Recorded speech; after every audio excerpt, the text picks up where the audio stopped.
All right, let's get into some application questions now. So we have Jim can mow the lawn in 2 hours when Jen mows it takes her 3 hours. If they were to work together, how long would it take for them to mow the lawn to the nearest minute? So when you have these kinds of questions, there is an equation that we use where it's the number 1 over person number 1. So in this case, person number 1 would be Jim, so it would be over his time that it takes. Plus 1 over person number 2, so how long it takes the second person to do the job, equals 1 over time together. So for this first problem, dealing with Jim and Jen and mowing their incredibly large lawn, if it takes them 2 and 3 hours, we're trying to figure out how long it would take for them to do it together. So the way this equation would look is it would be 1 over 2, because Jim can do it in 2 hours, plus 1 over 3, because Jen can mow the lawn in 3 hours, is going to equal 1 over x. We don't know what x is, so that's where we're going to leave it as x. That's what we're trying to figure out. So now we have to get our common denominator, just like what we were doing on the first page of notes. So between a 2, a 3, and an x, our common denominator is going to be 6x. So this first one I have to do times 3x, this one times 2x, and then the last one times 6. So then remember, our rule was once the denominator is the same, you can cancel it out, and then you're just solving numerators like it's a normal equation. So we have 3x plus 2x equals 6. Add them, we get 5x equals 6, divide by 5. And we get x equals 1.2. So it's going to take them 1.2 hours if they mow it together. But they did want that to the nearest minute. So 1.2 times 60, so again it's 1.2 hours. Because it was him in hours, her in hours.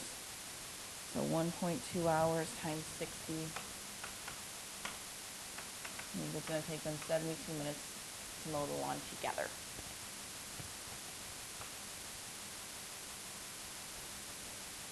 All right. Other kind of problems we have are dirt problems, as I like to call them. Distance equals rate times time. Distance equals rate times time. So here we got Melissa walks 3 miles to the house of a friend and returns home on a bike. So she walks to the friend's house, apparently steals a bike from her friend and rides it home. I don't know where the bike comes from, but now she has a bike. She averages 4 miles per hour faster when cycling than when walking, and the total time for both trips is 2 hours. So it takes her a total of 2 hours to walk to her friend's house and then when she comes home. So they want us to find her walking speed. So we do know it is a total of 3 miles to get to her friend's house, because they told us right here she walks the 3 miles, which means she has to ride the 3 miles also back on her bike. And it tells us that she averages 4 miles per hour faster when biking than when walking. So what I like to do for these ones, with our distance, rate, and time problems, I like to set up a little table. We got her walking, and then her riding her stolen bike. Distance, rate, time. Remember, distance equals rate times time. That's our formula that we're using. So I create this little box here. The distance for both of these is 3 miles. So distance for both of those, I'm going to put in there 3. We know that both trips together took a total of 2 hours. There's really no way for us to put that in the box just yet. We're trying to find her walking speed, and again, she's 4 miles faster when biking. So I can call her walking speed x, and then x plus 4 would be her biking speed, because again, she's going 4 miles faster than her walking. So taking her walking, adding 4, there's that. So So now to set up our time portion here, this last part of our box right here, we have to keep in mind that we can rearrange this formula, distance equals rate times time. I could get time by itself by dividing by the rate. So that another way we could write this formula is distance divided by rate equals our time. And so that's what I'm going to use. I'm going to use distance divided by rate for the walking time. Distance divided by rate for for the biking time. So I now have something I can use for my walking time, something I can use for my biking time. And so I bet you're going, well, but you know it takes 2 hours. It does take 2 hours.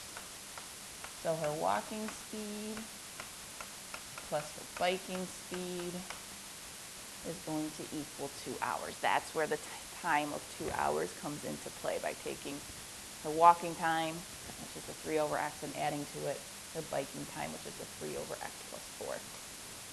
So now, like we were doing, I need to get common denominators. So I'm going to multiply my two denominators together that I currently have. Well, I mean, we do technically have 3 because that 2 is over a 1, but that 1 doesn't really affect what our common denominator is going to end up being. So this first fraction is going to have to be times x plus 4. That gives me a 3x plus 12. Second fraction is just going to be times an x, so that's going to give me a 3x. Other side, right side of that equal sign is going to have to be times both of them, the x and the x plus 4. When I distribute, I get 2x squared plus 8x. Now our denominators are all the same. I can cross them out. 3x plus 3x gives me 6x plus 12 equals 2x squared plus 8x. I'm going to have to factor. I know this because I have this 2x squared right here, so I'm going to bring and subtract my 6x and subtract my 12. So I have a 0.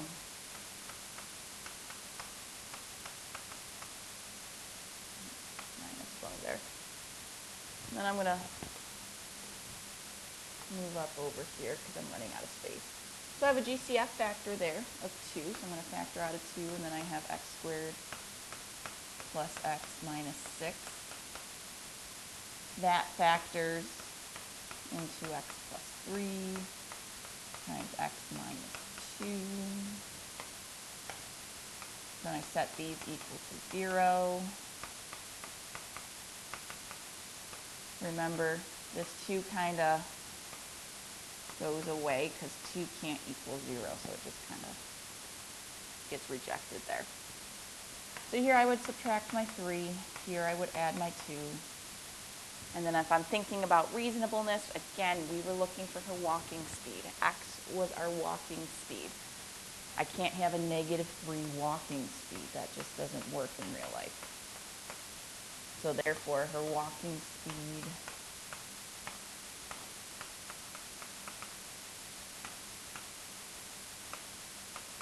is 2 miles per hour.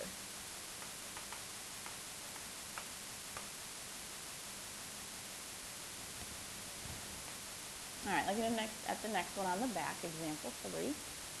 We got you can canoe upstream for 20 miles. You turn around, canoe downstream for 40 miles. Because of the current, it takes you the same amount of time both ways. In still water, you can paddle at a rate of 6 miles per hour. How fast is the current of the river?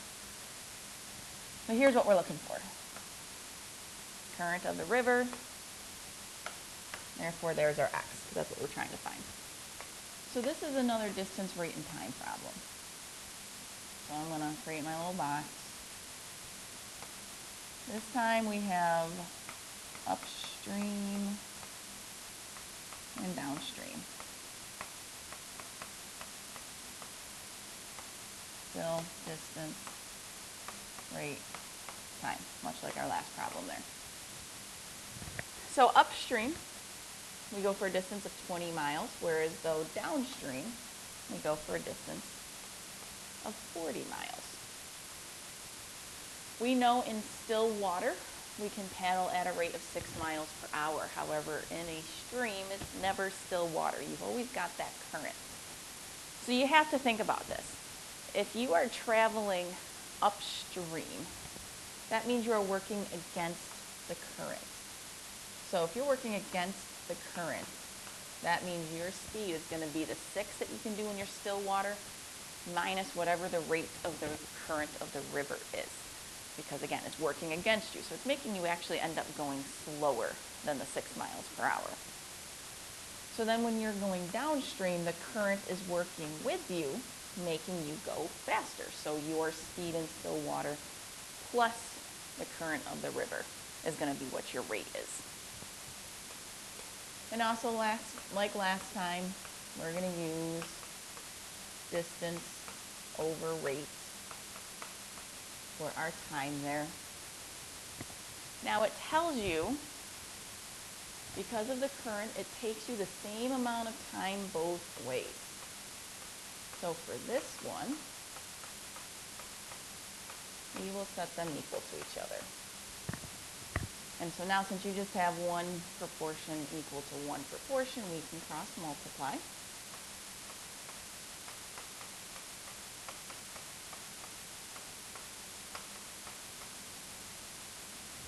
And so then we will distribute our 20, and then distribute our 40,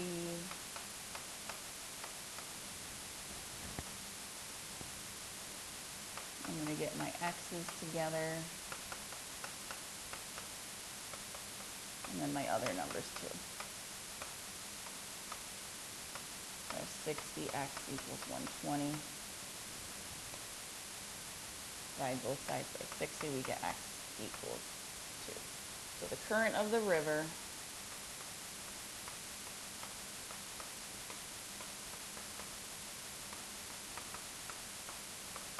is 2 miles per hour.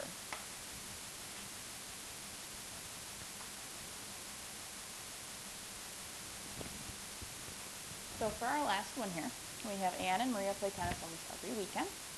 So far, Ann has won 20 out of 20 matches, 12 out of 20 matches. So if we do the math, 12 out of 20 is 0.60, so that's 60%. So right now she's got a 60% winning streak. They want to know how many matches will Ann have to win in a row to improve her winning percentage to 75%. So they want to increase her winning chances by 15%. So what we have to do for that is we start with this 12 out of 20. That's what we know. We know she has won 12 out of 20. So what we're trying to figure out is plus how many more to make it the 75%. But if the number of wins increases, that means she's played more games. So you've also got to put that plus x down below. She plays more games, so it's not going to be out of 20 anymore. And we want it to equal 75%, which is the fraction 3/4. And then we can just simply cross multiply. So we get 48 plus 4x, because 4 times 12 is 48. 4 times x equals 60 plus 3x. Because again, the 3 times 20 is 60, and then plus the 3 times the x. So I'm going to subtract my 3x, subtract my 48. We get x equals 12. So then just to check to make sure that this works, if I have 12 plus 12 for my numerator over 20 plus 12, that would be 24 over 32, which does in fact equal 75%. So she would have to win 12 more games in a row. Maria can't win any others. Purely Ann can win for the next 12 games, and then her percentage would be 75%.